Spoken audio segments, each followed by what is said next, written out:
Hello, it's me, Leona, and wow, I haven't posted on social media or on YouTube for very long. I had a social media hiatus that lasted, I believe, 6 months.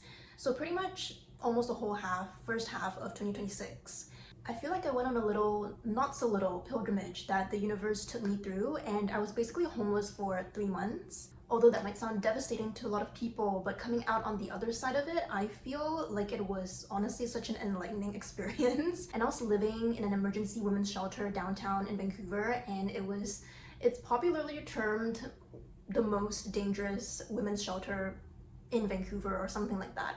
It's basically notorious for being the worst shelter in the city or even the province, I'm not sure. But I remember the first time I walked in there and one of the girls I met found out that it was my first time there or in any shelter, and she was like, welcome to hell. So yeah, I feel like I really did kind of cross through hell and lived around there for 3 months and then came out back from it or on the other side of it. But yes, it truly was a one-of-a-kind experience, and as devastating as it might sound to so many, it was kind of a purgatory for me, I feel, and it purged me in so many unbelievable ways. And this might sound crazy, but when it first happened, I was actually literally telling myself, wow, I'm actually so grateful. And I know that sounds so silly, but even in the midst of that whole cycle happening and starting, I was so aware that like, wow, this is like the biggest change in my life and most unexpected change in my life that I've ever come across, ever, so far at least. And what I mean by that is up till that point, up till all of that happening, I feel like my experience had never been expanded in that way before, ever. Like my horizons had never been expanded so and stretched out so vastly. And yes, of course, in a way was also rock bottom, and as they say, once you reach rock bottom, the only way is up. And while that is completely true, but also I just feel like I was thrown into the complete depths of shadows of humanity. I feel like up to that point, I was never immersed in such an environment that brought out just all the greatest shadows. I feel like honestly that's one big fear ticked off my fears to overcome list, because I literally lived through it. And I feel like housing such a big dread in Vancouver, not just the fact that there is a housing crisis and housing issues and homelessness issues quite frequently in Vancouver, but it is generally agreed upon that cost of living in this area is high and rent is high. And then there are also my friends who work 9 to 5 and they might own their own house, but then lots of their pay every month is going off to, if not rent, then mortgage. And the topic of rent is commonly used in morbid jokes as well. So honestly, when I was first thrown into that whole situation, I was actually quite fascinated. I was like, wow, this is something that I've never experienced before. Like, I wonder what is there for me to experience here. I know that sounds overly positive, but that genuinely was my mindset. And I was like, okay, let's see what golden nuggets there are here to learn, or like what lessons there are here to learn that the universe wants me to go through and experience and learn.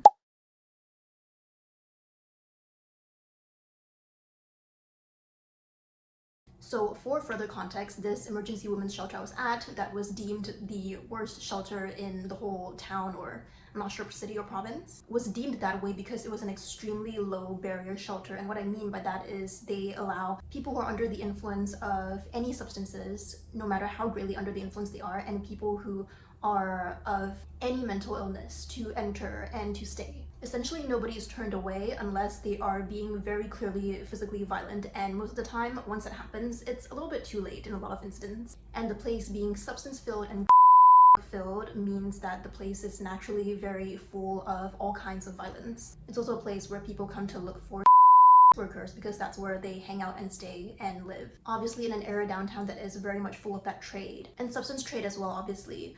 And of course, there are rules in the building that smoking isn't allowed and use is prohibited, yada yada yada, but people just don't follow these rules, or they use these things discreetly. Sometimes not even discreetly, to be honest. But yeah, I had never in my life been that intimate with a community or an environment that is so really full of suffering and harm and self-harm and severe mental illness. It almost felt like it was such a huge, almost rite of passage, or at least chance to really fully integrate the light and shadow, or my understanding at least of light and shadow or duality in humanity, and to experience the shadow just as much as I want to experience the light. It's kind of hard to describe, almost as if I had to go through the depths of this purgatory before moving on to any better or more enjoyable stage in life. And again, I was finding myself telling myself that, wow, I'm actually honestly so just strangely grateful for this experience, because it's honestly not something that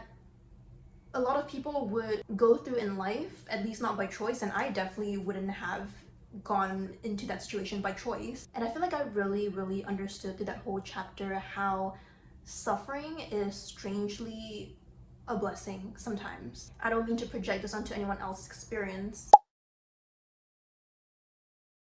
In my personal view, it's almost like being immersed in such immense shadow helped me to be more ready and more open to recognizing even more intense and immense amounts of light in life, or prepare me for that in a sense. And also obviously helps me to appreciate the light in life more immensely as well. And another fairly funny thing, I suppose, is that when this all started happening for me, I was strangely also very calm, not just fascinated, but also just like calm and curious. Obviously I wasn't all happy that this was taking a turn in an unexpected way, but I just know and fully deeply believe in my core that everything happens for a reason. And the moment this started happening for me, I was like, yeah, okay, I know that this is like already like meant to be, and like something here is happening for me, and I just gotta coast along with it, and not put up too much resistance, and just accept things as they are and see what's the next step I can do, or what can I do in this present moment. So yes, I do have to credit my few years of nervous system regulation inner work that I have done a lot on myself, to the point that when this was happening, I was like, oh,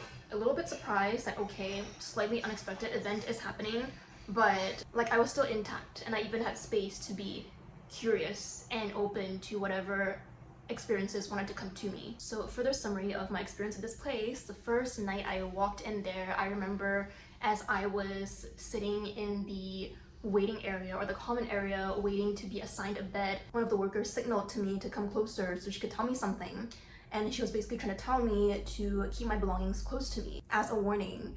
And funnily enough, I remember that was one of the first most surprising things that I was receiving from my whole experience with that place. Because to preface, if you've watched my previous videos or any of my Instagram online content, I talk a lot about either not giving into fear or transmuting fear into something that feels better, into love, into something lighter whenever it arises, or just not giving into the fear. And for me, for years, that has resulted in a lot of forms of self-protection. For example, walking alone in the streets at night by myself, whether it's in the forest or in the city, on the streets, and passing by all sorts of odd characters on the streets in odd behaviors or under the influence, etc. And I would just never be bothered in a disrespectful way. And even coming across, say for example, a territorial dog charging at me and my friend, and just being really protective of its territory, but then in the end coming to us and being curious and sniffing our hands and having its fear replaced by curiosity instead. And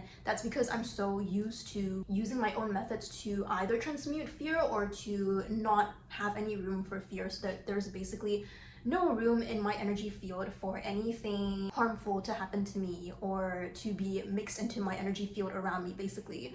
So basically I had full trust, a lot of trust and belief in knowing that I'm always protected in all situations. And even if any trigger were to come up in any sort of, say, relational dynamic or relationship with any other person, then that would be simply a point for me to introspect into more inner work or more shadow work and more inquiry, basically, into why an unpleasant thing might have happened between me and another person, based on the quantum physics notion that everybody is an extension of you in your specific individual reality, and that everyone is one, everyone is you.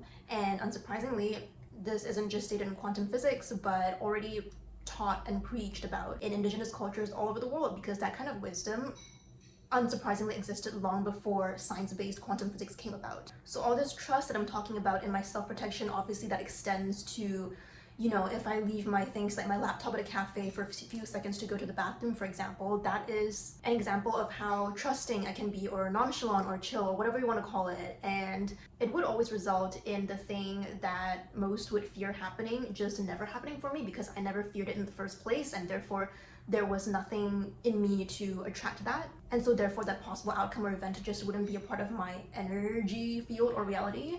And that's pretty much how I had been living life for at least 2 to 3 years. If you'd like to know the details of the methods and the energy work I used for these forms of self-protection, that is what my course membership Break Free from the Matrix is for. It's a course that helps you learn how to master regulating your nervous system, shifting your self-concept, and tapping into and sharpening your own intuition and your own unique inner voice of truth against all the conditioned voices and conditionings of the matrix of society and even of your ancestors, so you can live your truest, most abundant, most authentic life that is most fulfilling to you and only you. In the course, I teach the Fearless Self and Creation Framework that is a step-by-step process to helping you manifest your most abundant outcomes no matter your external circumstances. The framework is designed to help you embody your most authentic, free, abundant version of self who is so rooted in their own inner truth. Okay, so going back to the story of when I first entered the shelter and the worker was trying to caution me to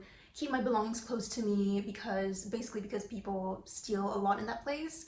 And I remember thinking that, wow, this must really be hell. because I was so used to not worrying about that kind of thing for years. And yeah, that's when it struck me that this place was really an environment very much rooted in survival mode, and that's how pretty much everyone there would be living, in survival and really looking out mostly for themselves, and not because anyone is bad at all, but because they just are in desperation of having their basic needs met every day and wanting that to be just met daily. And on top of that, having to deal with their own mental health and the substances that they keep depending on or falling back into, and then those substances further affecting their mental health and causing them to fight a lot with so many other people and women around them. And it was really sad because during my stay there, not only did I witness, of course, not just substance abuse and the physical effects and harm and self-harm of that people were inflicting onto themselves, and also ODing, overdosing from those things from time to time, or almost overdosing. But the longer I lived there, I also found out that a lot of people who were used to living there for a long enough period of time eventually would just kind of tie that to their self-identity, and the environment would have them believing that they don't deserve anything more than that, and that, well, they're there rock bottom, so what else is there to hope for? And so they don't believe that they're worthy of having a better life, and this shows up really subconsciously as well. So for example, I see many people around me would try to find new housing or find a new home, but they would somehow sabotage their own process of that, and they would be kind of close to getting housing, but for example, they wouldn't follow up or wouldn't do the necessary steps to actually move forward and take the next step to enter a better stage of life. And yeah, somehow all these excuses would have them falling back into what they've already grown accustomed to and gotten used to, which is this identity, self-identity and self-image somehow of that, okay, this is all they deserve, and they ended up here and they're just going to stay here, I guess. And it was very sad for me to witness that with all the people around me, especially if there were people that I had come to befriend over time as well. And because the environment was so toxic in every single sense of the word, I mean, fume-wise, air pollution-wise, health-wise, because there was zero ventilation and no open windows at all in the whole place. Substance abuse-wise, psychology-wise, because when people are under the influence, they have a huge tendency to believe that everyone else is out to get them, and that makes them very defensive and ultimately very aggressive, and that's what leads to a lot of physical violences and fights breaking out in that shelter and also in that whole entire area and neighborhood in general. And so with all the constant fights going on, it is also very difficult for people to get any decent sleep at all, and you can only imagine how that begins to deteriorate your own mental well-being and health over time, because sleep is such a fundamental basic need, and to not have at least a basic 8+ hours of good rest every night, everyone wakes up in the morning grumpy, and it's just the perfect environment to breed the most negativity possible. Being under heavy influence of substances also means naturally that everyone and almost everyone in that environment would be very easily activated. But yeah, in a nutshell, it's an environment that makes it extremely difficult to maintain any kind of positive thinking in. And I personally also felt the effects of that on myself, who, by the way, has spent years working on retraining my brain to speak to myself more positively, etc., etc. And thankfully, because I had already gone into the situation with the initial mindset of like, okay, I feel like this is a new experience and I'm being put here for a reason and let's just go with it, and I'm curious to see what this reveals to me and what this teaches me. Because I had that mindset, I was lucky enough to, I guess, not fall into the psychological or mental thinking trap of, okay, like I don't know what else, I deserve better and I guess I'm just gonna stay here. And yeah, in a sense, I was very lucky to already be well equipped with certain toolkits or mental toolkits. I also acknowledge that even though I had unpleasant experiences living in that space, I honestly got out of that space quite unscathed compared to almost everybody else who was, I believe, very deeply traumatized by living there. And sure, I came out of it with a little bit of PTSD from certain experiences that I was witnessing in that space, but it was not PTSD that I couldn't heal easily within like the next 1 to 2 months after. So I'm very lucky and very grateful. It's funny because the people I ended up befriending in that space and in that community would refer to me as the friend who doesn't use substances. Another funny incident I remember was I was in the public shared bathroom and outside the cubicles, and I was looking in the mirror washing my hands or something, and this lady comes up to me. Like, she didn't live at the shelter, she was from the streets, and she gives me a nice smile and she's like, "Are you a working girl?" And I literally thought she was asking if I was working or not, and like, well, I wasn't working at the time, so I told her, "Oh no, I'm not," just really politely. And then shortly after, like, this person that I had befriended comes out from one of the cubicles and like kind of like laughs and snickers at me, and she's like, "You know what, you don't know what a working girl is, do you?" And it took a few seconds to dawn on me that working girl means worker. Also, side note, that whole place used to be a morgue, so there are about 5 to 6 bedrooms, and in each bedroom there's on average 10 beds, and the bedroom doors are closed at night for safety purposes. And the emergency shelter is, well, it's an emergency shelter, so it's open 24/7, and basically strangers from the street can come in and out as they please, and therefore lots of noise and random fights break out and happen in the common space, and sometimes strangers can go into bedrooms and steal people's things, even under their beds, and yes, just literally anything at all can happen in that place, I'm telling you. And so obviously that also contributes to the people not having good enough sleep. Obviously though, men are generally not allowed unless they are like a repairman or a paramedic, etc. But yes, the place used to be a morgue, which when I found out that fact, it just made so much sense to me, because of course all this weird stuff would happen in a morgue, and the energy there was just so extremely messed up. It was a place that probably was never cleansed or like saged or smudged or anything like that, never energetically cleansed, and so it was just like a vortex of extremely bad or shadowy energy that would further affect people's mental well-being, and then they'll start to doubt themselves or doubt other people, especially if they're under the influence of substances, and would just do unthinkable things about one another and also speak unthinkable things about one another. There was someone I met in the shelter who had been in jail a few times in the States, and she said that this place was honestly worse than the States, or worse than jail, sorry, just because the barrier was so low for who could come in and out, and how much influence was allowed, or like substance influence was allowed in that place. And so going back to when I first entered that shelter, and I was waiting about less than 24 hours to be assigned a bed, which is considered not very long compared to how long I've seen other women wait for beds who drop into the shelter. And I remember it was sleeping hours, and the manager brought me into one of the bedrooms to my assigned bed, and it was pitch dark because the lights were already off because people were supposed to be sleeping. Although I don't know how much sleep everybody gets, to be honest. But yes, so she leads me to this bed, hands me my mattress, bedding, pillow, everything, and I hear these voices, 2 different voices on both ends of my bed, so basically the neighboring beds on each side of mine, and they're basically mumbling in the dark, and they sound very unsettled and they sound very emotionally disturbed, like they're not doing well. And so like, obviously when I first hear these in the dark, as I'm adjusting into my bed, I am concerned, and it took me a while to realize that they were both deeply, extremely very schizophrenic. And it was my first time being in such close encounter with someone that's schizophrenic. So one of them had Tourette's, or shall I say it was my first time being in such a close encounter with people having that severe and aggressive of schizophrenia. The person having Tourette's would keep shouting at the air and saying all kinds of horrible, nasty things to whoever they were fighting in their imagination or in their world, and just keep like hitting their pillow, like kicking their bed, and like kicking the bed frame, everything. And I observed over time that the roommates in that room who were loud enough to try and stop that person would shout at the person to be like, oh, shut up, so that they can sleep, essentially, because their Tourette's was pretty loud. But yeah, not gonna lie, those first few minutes before I found out that the person was going through Tourette's, I literally was quite scared, because I thought that they were saying all these horrible, nasty, mean things like to me, because I had just moved into the bed next to them.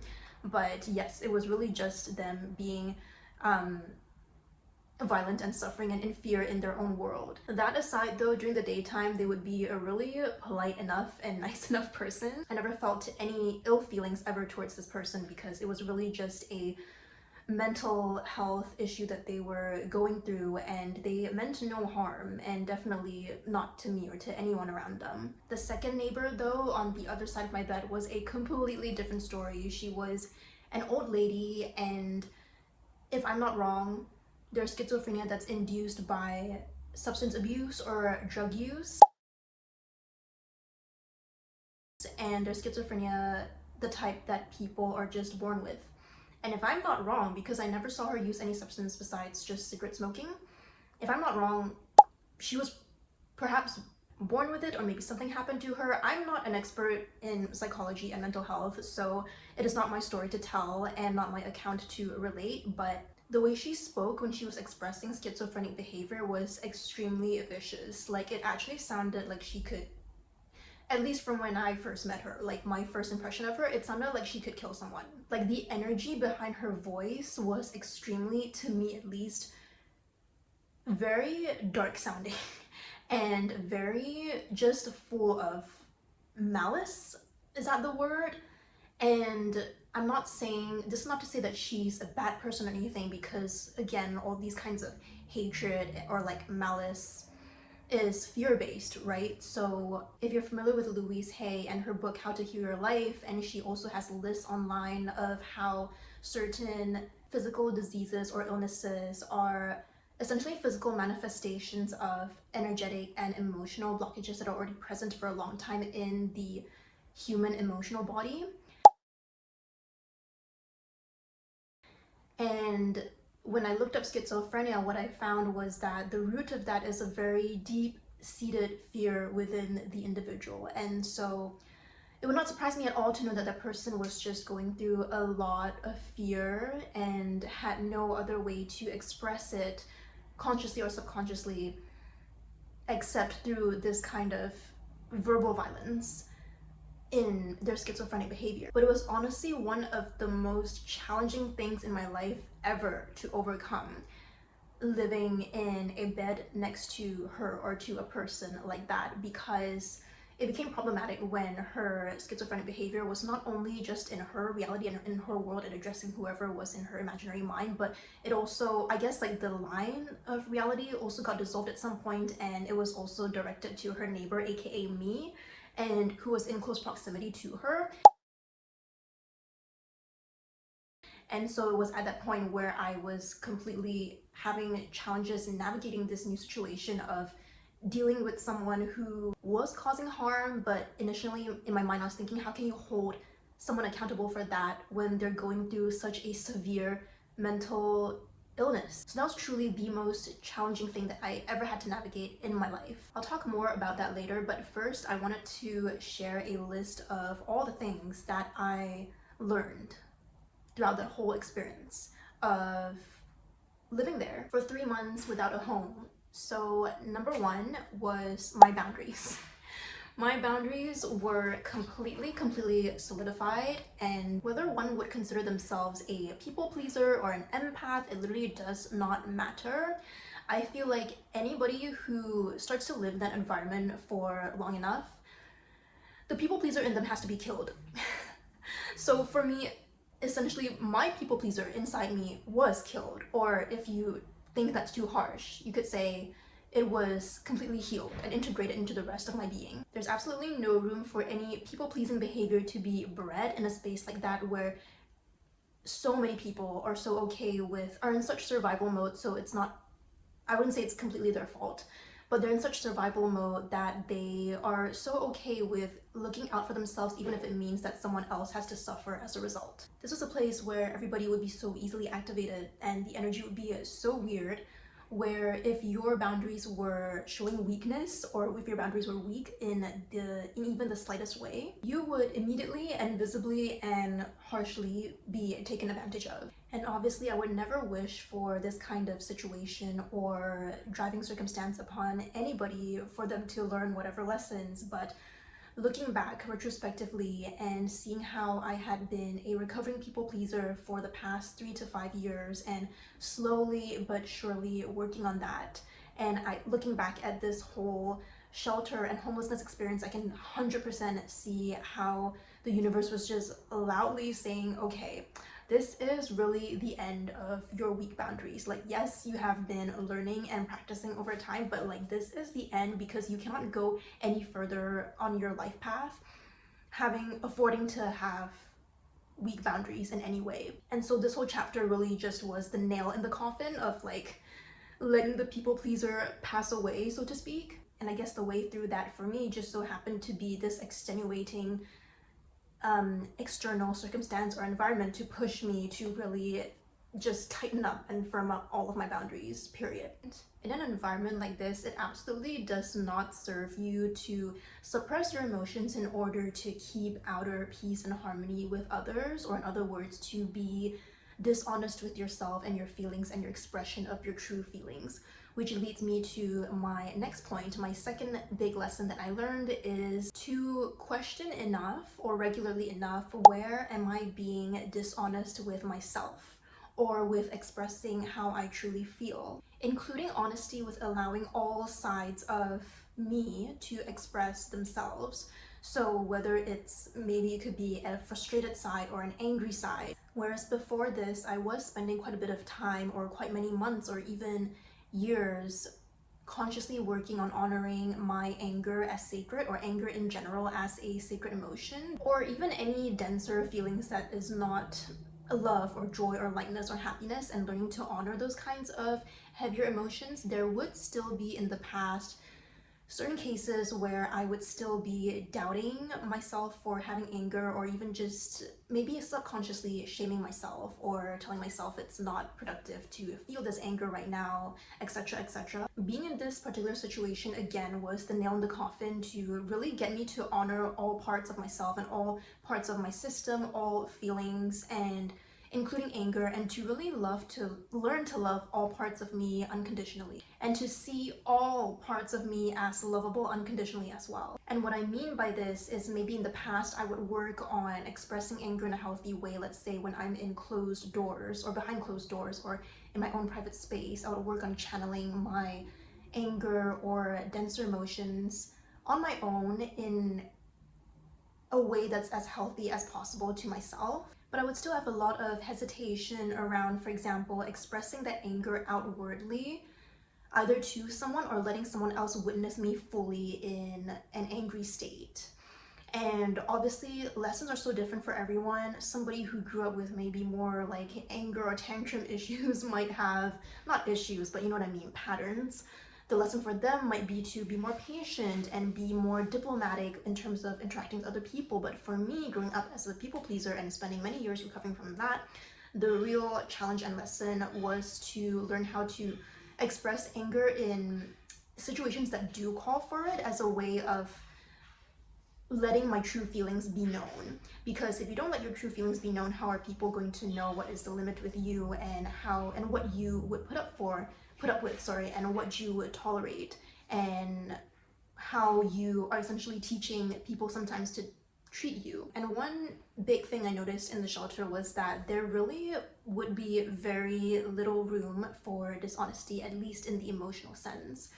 And what I mean by this is whenever someone would be angry or even the least bit annoyed, they would express it immediately. Like there would be no filter and everyone would just be somehow used to having their demonic side. And because everybody has a light side and a shadow side, everyone would be so used to letting their shadows be known. And they actually, I don't know if they, you know, who am I to say whether they feel shame about that or not, but it didn't seem like they felt a lot of shame around showing it in an unfiltered way because they expressed it all the time very unhesitantly.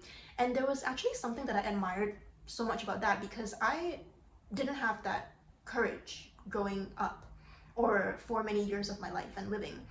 And I guess also, you know, probably because a lot of people in society, for us normally it's generally not acceptable or admirable to express your anger and annoyance just like very unfilteredly and directly and like loudly and brashly whenever you feel even the least bit of frustration or anger. And I'm not saying that's a bad thing at all. I think controlling and regulating your emotions to an extent does contribute to a lot of efficiency in terms of getting things done, especially when it comes to teamwork and being, you know, holding more space and patience for things to go wrong and people to not be perfect and witnessing all of that and not getting angry about it.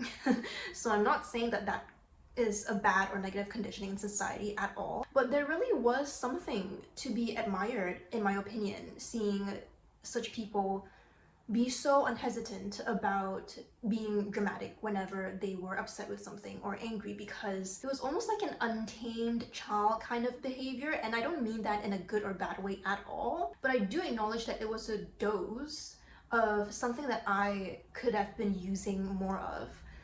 More direct expressions of my truths and my feelings without hesitating, without filtering myself and editing myself so much and my words and my feelings so much before expressing them, or like overthinking and like thinking this, thinking that, should I say this to that person, should I say that, or like how should I communicate this? But no, like if I were to actually speak truly and directly and immediately from my heart, how would that come out in the most raw and unrefined way? And so yeah, I guess I admire how in their emotional truth these people were, and I was learning a lot from them, to be honest. And yeah, that's a very unexpected lesson. That leads me to my third lesson, which is kind of related to the second lesson, but it is to be who you are as the situation calls for it. To be and embrace who you are as the situation calls for it. And I guess a big example I could give of this is I am just normally not the type of person who would shout at someone. And like my Mars planet in as my astrology chart is in Libra, okay? It is the planet that wants to be the most peacemaking and peacekeeping, and that does not want to like shout at anyone for unless it's an extremely big reason, and unless I'm like extremely angry. And so yeah, I'm just not that kind of person. I would rather talk with someone just calmly, and I think a lot of people would prefer to do that as well. But there were one or two times when I was living in the shelter when someone would really be crossing my boundaries, and because I didn't want to cause a ruckus or add to the drama or like make a big deal out of everything, or just, you know, be abrasive in that way and like shout at someone, I would depend on my very seemingly high tolerance level of patience to try and alleviate the situation in any way, whether it's by talking to them in like a level manner, whatever, or like level tone. But these situations would be so absurd, and it would reach a point where I just had to burst out in rage and shout in someone's face. And in those few moments, I also realized that it actually mattered to me, like who was witnessing me and watching me do that. Like, for example, the people that I had befriended, like, did I want them to see me like that, etc., things like that. This was really pushing me out of my comfort zone because I was realizing how much I was holding myself back from standing up for myself in such a basic way towards somebody who was very obviously mistreating me and being very disrespectful and being very rude and crossing my boundaries. But I wouldn't want to clap back at them with the exact same energy just because I was maybe unconsciously fearing how other people might view me, or that I didn't want to cause drama. And it's basically the fear of being perceived in a negative light, right? Instead, and having that take precedence over the importance of me expressing my truth. So yeah, those few times when I was pushed to respond to someone's treatment towards myself in rage or with rage, I realized that those angry parts of me, that rage in me, was also a part of me that deserved as much love as all the other parts of me. Definitely as much as the parts of me that I normally present to myself or my inner world or my home or to you or to the public, which is like, you know, this like calm demeanor that's very like, who strives for inner peace and such things. So in my view, that was truly the universe pushing me once again to just love all parts of me unconditionally and to not have shame over any dense feeling that I want to express, as long as it's my raw truth and I'm not out to harm anybody, and it's in the name of self-love, honestly, and self-respect. So yeah, to be and embrace who I am as the situation calls for it. And we're all multidimensional beings living a human experience. So many dimensions and sides to us, and emotions are just part of the equation of that. And not everything is love and light, and these situations and this whole experience for 3 months in general really pushed me to get so comfortable with the dark side of duality so that it holds no fear over me anymore moving forward, or holds even less fear, I suppose. And honestly, even now as I'm recounting this, I'm feeling so grateful for this wholeness of this entire human experience. If you've ever heard of gene keys, very similar to numerology and astrology, where you can generate your own chart for free, etc. And there's a big thick gene keys book as well that I believe I still own it. It might still be in my storage.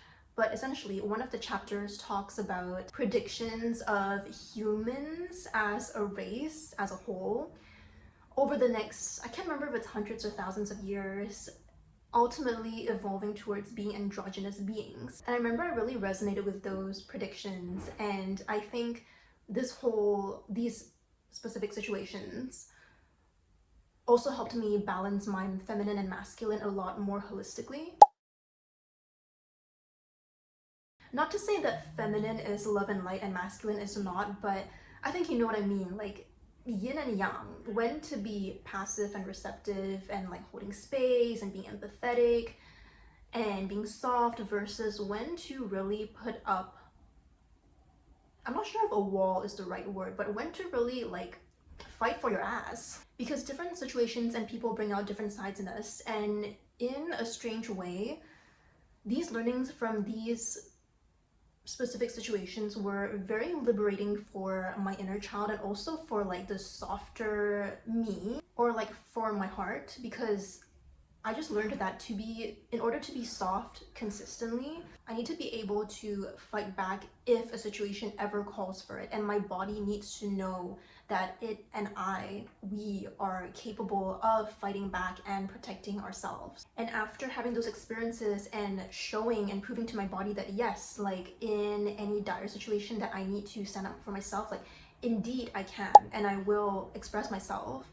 And there's just something about that action and that expression that lets your heart, or at least my heart, breathe out like a sigh of relief. Like, oh, okay, like we're safe, like we can still be like childlike, because if anything happens, like we got it, like this whole body got it. And then paradoxically, I feel like the heart, or the soft side, becomes even more, it feels even more raw or pure or childlike, or just even more joyful and less guarded. Like there's not so much need for any defensiveness or any mask, anything to do with the egoic mask, because I'm either safe and playful and feeling joyful and in love and in my heart space, or if something is acting up around me, I'll just handle it and deal with it. It's either one. If you'd like to learn more details about how I harness both sides of the masculine and feminine polarity to help me gain the outcomes that I want in each and every situation and or any interpersonal dynamic,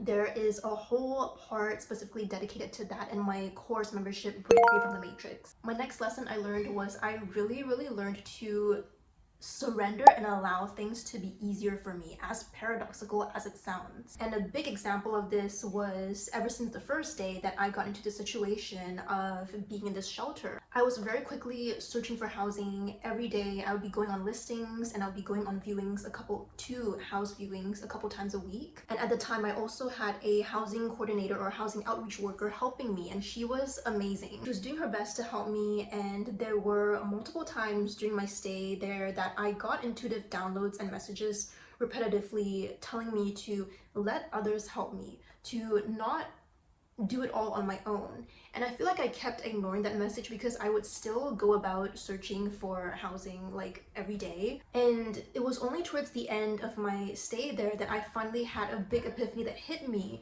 that made me ask, like, okay, but why? Like, what is the reason I am so aggressively mass searching for housing every single day? Like, what is the real reason? Why? Is it because my sense of self-worth is tied to a physical sense of home? Can I be at peace without having all of my material belongings back with me immediately? And can I find a sense of unconditional safety and security inside me, whether or not I have physical roots or a physical home? And these are clearly very deep, extreme questions, but I just knew, some big part of me knew that the universe, like I said again, purgatory mode, the universe was wanting me to really reflect on all of these deep stemming self-worth things before moving ahead and moving on any further on my current life path and journey. And back to mass searching for housing, I had to ask myself, am I doing this every day out of a place of fear and urgency, or from receptivity and inspiration or inspired action? And I thought it was so funny and interesting that, like, okay, even in a situation like this, where my external circumstance is like this, the universe wants me to not be in lack mode.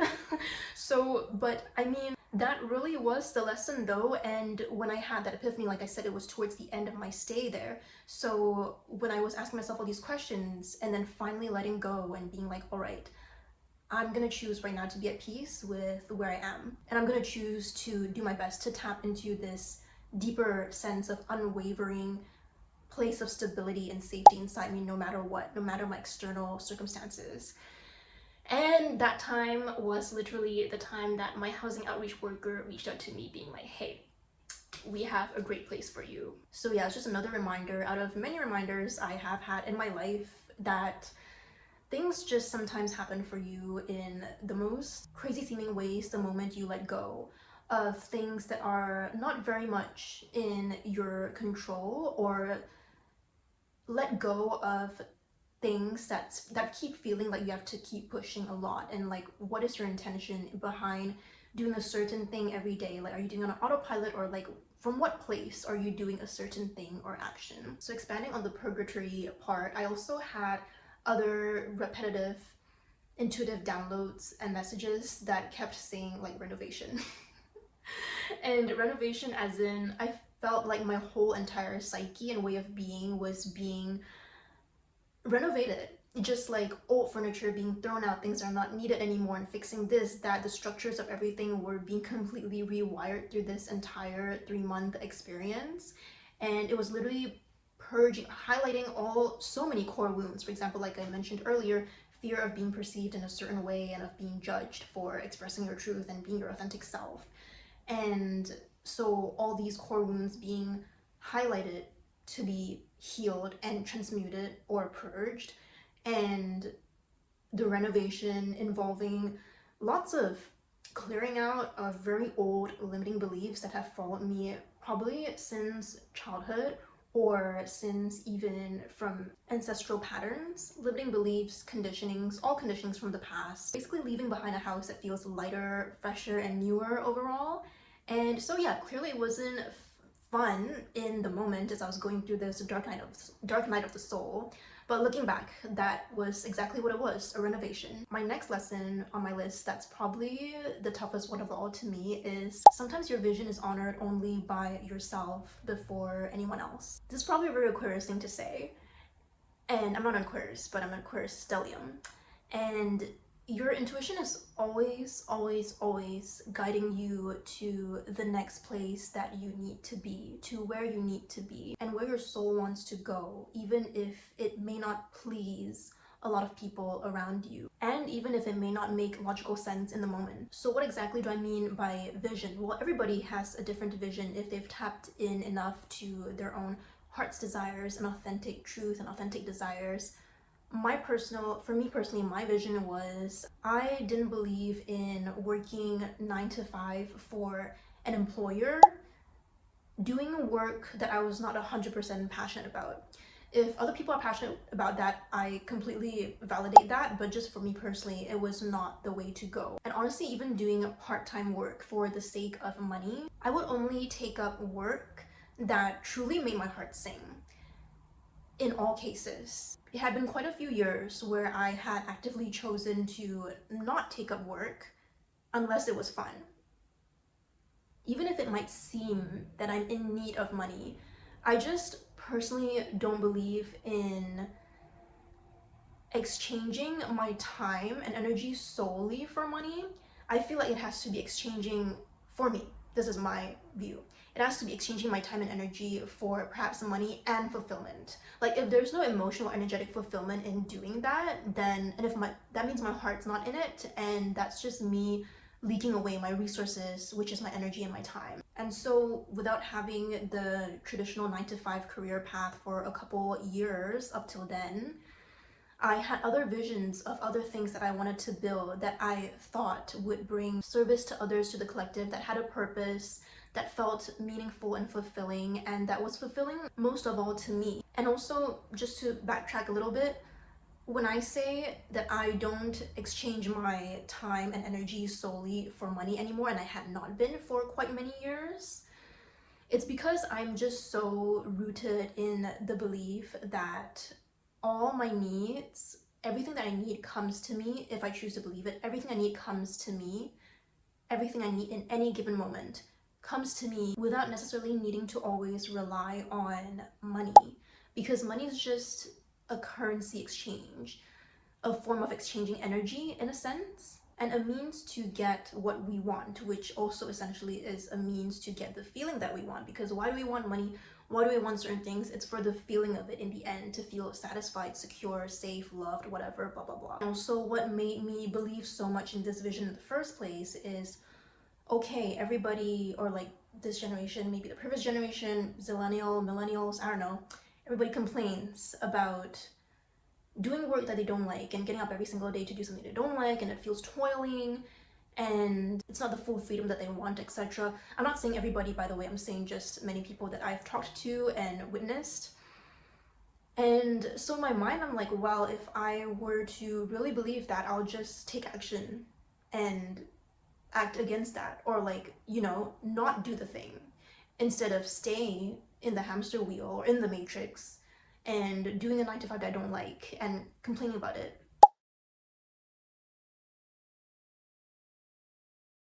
I'd rather just not do it. And if I truly believe that a more sustainable and fulfilling and holistic way of existing exists, where we don't have to work so hard just for the sake of survival every day, if I truly believe that, then I wouldn't make myself a part of that. And so I didn't. And for many years I have not. So that's just a small part of my vision, and the rest of my vision is like all these other things that and my projects and things that I want to build and create to be of service in my own way, but also bring fulfillment to me. Just to clarify what I meant when I say my vision. So yes, in a nutshell, following your intuition and your vision, if you are clear on one, following it no matter what, even if others may not get it yet, which I'm so okay with. I have completely accepted that people will misunderstand me, and I'm so okay with that because I believe in myself. And it may bring momentary discomfort, but following your intuition means trusting your higher intelligence and how your soul wants to move on this earth in this lifetime. And because of this, in the end, you will always win and be so much happier than where you were staying before in your previous comfort zone. And to expand on this, even looking back, even as I was going through this chaotic purgatory time, even through all of that, I still saw myself as still winning along the way, not just at the end of it and coming out of it on the other side. In so many ways. For example, all my meals every day would still be extremely balanced and nutritious and delicious, which I was so grateful for. And it's always been that way for me, no matter, regardless of my financial situation. And another win or blessing was that when I first got into this situation and this experience, somehow at the same time, a lot of my debt was cleared up, which I was so thankful for. It was honestly a miracle that a big chunk of my debt suddenly just got cleared up like that. And the second day that I had moved into the shelter, trigger warning, somebody in the space got stabbed in the face by someone and the attacker ran out onto the streets. So yeah, that was I didn't really have words for that. It's just when I saw that, I was like, oh wow, yeah, this is another thing about this place. For the whole 3 months I was living there was, oh my goodness, I had never in my life experienced or witnessed or observed racism to such a ridiculously extreme extent around me. And because the place was near Chinatown, which is full of elderly Chinese folks, and they come in every day to get their free meals, and yeah, it's just a place that does have a lot of Asian people. And in my observation, a lot of the people, or at least women, who were most outwardly racist were the old school old white women. Obviously, I'm not saying every old white woman is that way, because I know a lot of those people who have been extremely kind and who do not tolerate things like that. But I just quickly learned that in a demographic like that, where first of all, they're old school, secondly, they are under the influence of substances, and so they don't see any reason to be any kinder than they need to be to other people, including more marginalized people. And thirdly, like I said, they are out for their own basic needs to be prioritized above all others. And so all of these things combined, they just are very extremely mean to people of color. But I saw it most prominently towards Asian people, and particularly those older Asian aunties and uncles, because those people could not speak English. And so yeah, it was just mortifying to watch. It was horrendous. And I have obviously like heard about, you know, racist events happening here and there, like in, I don't know, in Vancouver, I guess, like not as often or as much or as crazy as in the States, but you know, time to time, like I guess it does happen. And especially during COVID, obviously that was a time when that was more pronounced. But I'm saying, like, on a day-to-day basis, like let's say like you're a corporate worker and you go into office and like you know, you have your colleagues and like people are of all different races, and I've never personally picked up on any microaggressions towards colleagues who are POCs or people of color, or towards myself, or at least none that I remember or that I'm aware of or that stick out to me in my memory. But holy moly, like in this environment, it would just be extremely direct. I was just like, oh my goodness, like it's not even like it was so direct that I didn't even feel motivated to like do something about it, you know what I mean? Like, and obviously like in that place there would still be policies of like, okay, like if you're like rude in a racist way, like you have to leave, or like you have to be talked to by a manager or something. But yeah, I mean, just like a lot of these like older old school women just like don't give an F. So yeah, it would be very outwardly aggressive, and that was just another thing that made the whole space like a living hell in my opinion, because like it was just the shadowiest of the shadows of humanity, and like the lowest of how low humans could get to be that aggressively racist towards someone else. So yeah, to see all that with my own eyes, it was truly unfiltered hell. And obviously I do know that there are multiple places in the world that have it way worse than whatever I experienced in that shelter, but I think you know what I mean. And also, not to mention, if I'm not wrong, I believe I was at the time, throughout the whole 3 months there, the youngest person living in that shelter, and I was young and I was Asian. Clearly from what I've told you about the place, this fact didn't add a lot of beautiful plus points to my experience overall. And as much as I wanted to blend in the whole time I was living there, I was very much aware that I would always stick out like a sore thumb to, and including to any new visitor going in and out of the place, because I looked very young and I was Asian. So when I say purgatory, I'm also expanding on that by highlighting how the universe was really making me come face to face with all of my biggest core wounds and fears, and just like the things that would stick out as most deeply dark to me in my experience and my reality and my psyche. Fear of being judged, fear of, I don't know what else, people-pleasing tendencies, weak boundaries, all of these things, all these deep-rooted things and patterns. And also, like, do I choose to see myself as marginalized in a self-victim type of way or mode? When I see blatant racism around me, do I allow that to internalize within me and allow that to become more of a disempowering narrative for myself? And most importantly and hugely, after this whole episode was over, the hugest challenge was, okay, after you've gone through all this crap and basically seen how ugly humanity can be in a lot of these people's behaviors and how they fight and how they just like tear each other down sometimes in that really, oh my goodness, Bermuda Triangle like place. I can't believe it was an ex-morgue still. After going through all of this, is it going to influence your choice to now move forward choosing love over fear or fear over love in all situations? And I think that was the biggest, I'm not sure if should I say test? I suppose you could say it's a test or just like a challenging question. Oh my goodness, it's getting quite dark now. It is dusk or sunset. But yes, I just wanted to say that I truly am grateful for that whole 3 months that I, should I say endured? I'm not very sure. But I do truly think it provided me with such a gem of an experience that I would never have lived and gone through and known firsthand what it's like to be in that situation ever, unless I was pushed into this situation or experience like I was. And it makes me see things very differently, more compassionately, first of all towards myself and then of course towards others. But yes, it has taught me so much and just really invaluable life lessons. And I think a lot about those people in that demographic now. I really think a lot about them.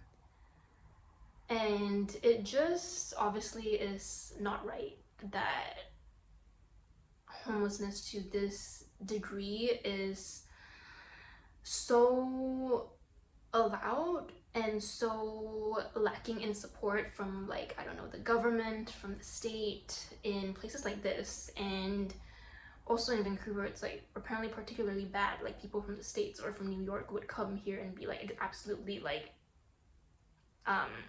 what's the word, aghast by the homeless situation here in this city. So yes, I have a lot of empathy for everyone, and I feel even more for the people that I have personally met while I was there and who just have kind of almost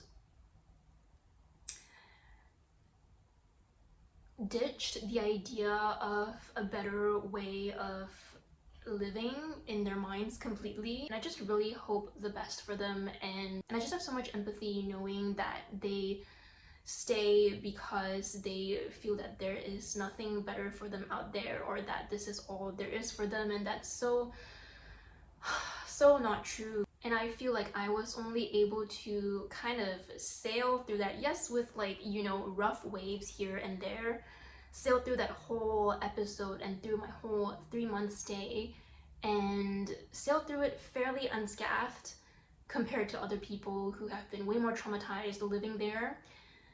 I feel like I was only able to do that because of the toolkit and methods that I was already using and that I was still building up upon even more as I went through these new challenges and experiences and navigation. And so you bet after I transitioned my way out of there, I refined so many of my methods and updated my course that I was working on and building, Break Free from the Matrix. Once again, this course is now live as a Patreon membership, and it features the Fearless Self and Creation Framework and teaches you to follow your own inner compass no matter what over the voices and conditionings of the Matrix, so that you are led in your own unique way that your soul wants to be led, uniquely led, because your soul is different from everybody else's, led towards the most fulfilling and abundant outcome for specifically you. You leave this course so tapped into your authentic self and into your inner truth, your inner voice, your sharpened intuition, such that you just know in any and every situation what to do. No matter how challenging it is, you just know what to do and it works in your greatest favor. Go ahead and check it out. The link is in the description box below, and it was so nice talking to you and sharing my experience with you, and thank you so much for listening and for being here. And yes, I will catch you next time. Bye.